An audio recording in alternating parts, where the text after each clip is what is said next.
sensor soar in search of answers.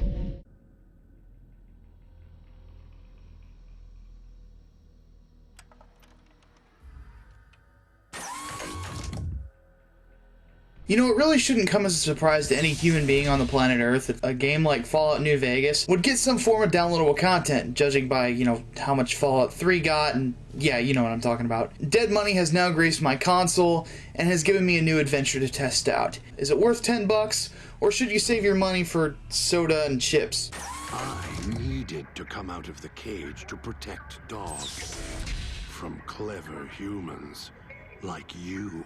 As with any other quest you'll find in the Wasteland, Dead Money finds the courier stumbling into an old abandoned bunker, but this time from the Brotherhood of Steel. Inside you find a few notes, a couple computers, and a peculiar radio on a pedestal in the center. As you walk toward it, sleeping gas pours into the room, and the next thing you know, you've got a hologram talking to you. Person from that hologram is none other than the former elder of the Brotherhood of Steel, Elijah. The now loony former elder has fitted you with a slave collar, and now you've got to find 3 other prisoners to aid him in finding the fabled Sierra Madre casino and opening it up. It's either that or he kills you. Most of the quests don't really have as much to do with the Sierra Madre as they do the characters within its walls. Quite a bit of care was put into writing each conversation, and for good reason. There's a constant theme of greed and human nature, and not to mention, your first 3 missions include conversing with a nightkin with multiple personalities, convincing a pre-war singer-turned-ghoul to aid you, and attempting to communicate with a woman without vocal cords. As for the story's quality, Dead Money's story is probably one of the better storylines I've seen in a piece of downloadable content this side of the GTA 4 expansions. Dialogue is really only as good as the writer who pens it, and the quality is what makes it engaging.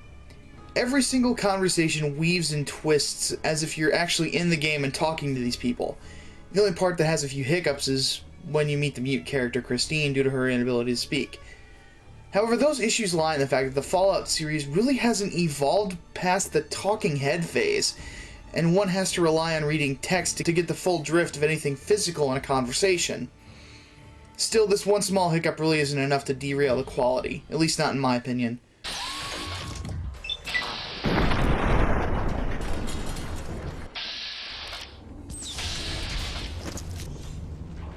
Presentation in Dead Money isn't really much to talk about because it's the same presentation as Fallout New Vegas, so let me just hit the points that make it different. In essence, the main graphical element Obsidian uses to their advantage here is lighting. For those who don't know, there really is no better way to properly set mood in a video game than to have proper lighting. If you look at each of the first conversations you have with your 3 companions, each of them has the proper lighting to accentuate the tone of the conversation. New voice actors also do a fantastic job with each of their characters. My favorite of the 3 definitely being Dog/God. It takes a while to explain, you just have to see it for yourself. Who's voiced by David B. Mitchell, who also voices Festus in the game, and is the voice of some of the cows from those Happy Valley Farm commercials.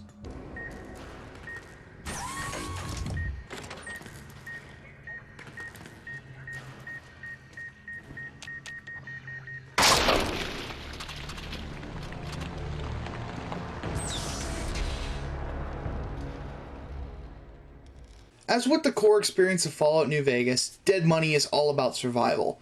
At the start of the quest, all your gear is taken and you're left with a new type of energy weapon and some crappy ammo for it. During the course of the DLC, this story does not change much. The most you'll find effective to equip yourself with is a set of security armor and a .357 snub pistol called the Police Pistol. Thus, you have to keep every confrontation brief so you can conserve what few stim packs you'll find. You can purchase items through vending machines that use Sierra Madre chips, but it's not easy to keep yourself healthy.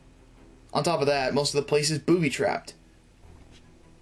The big gameplay mechanic that comes in Dead Money has to do with your collar.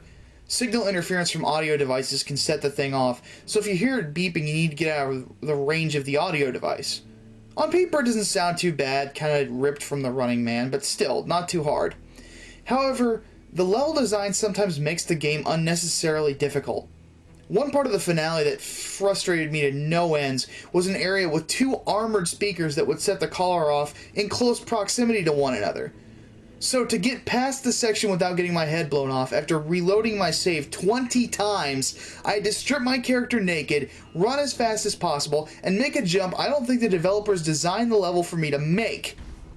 This part of the game was so maddening I almost stopped playing due to the frustration. On top of that, the level design in general is a bit frustrating. There's various poisonous clouds, and at certain points, bear traps will respawn without any knowledge to the player.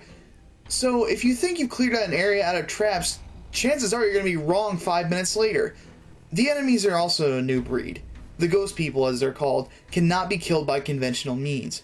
You're required to dismember at least one limb to stop them from coming back every time they're knocked down. Thus, the Bloody Mess perk comes in handy. You can get a perk from a companion that stops them coming back to life, but it's a perk that's really easy to miss. As for the DLC benefits, you won't find yourself getting much equipment from dead money that's going to replace any of your mainstay equipment. However, this game does give a massive amount of new perks to the player, on top of increasing the level cap to 35. This is a piece of DLC that requires you to be at least level 20 to survive, however.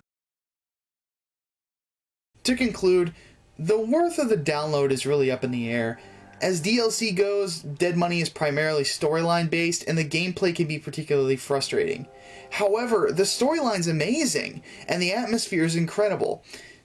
Not to mention, sometimes gameplay hiccups like I have can really depend on the person. I may not be the most experienced player out there, so some of you may blow through this with ease. Let me say that I give this DLC a 7 out of 10. It's great, but I can only recommend it to fans only due to the frustrating aspects and the fact that you don't really get a whole lot of equipment afterwards. If you're not curious about the ongoing story in Fallout New Vegas, this simply just may not be the download for you. For the full write-up, be sure to check out blisteredthumbs.net.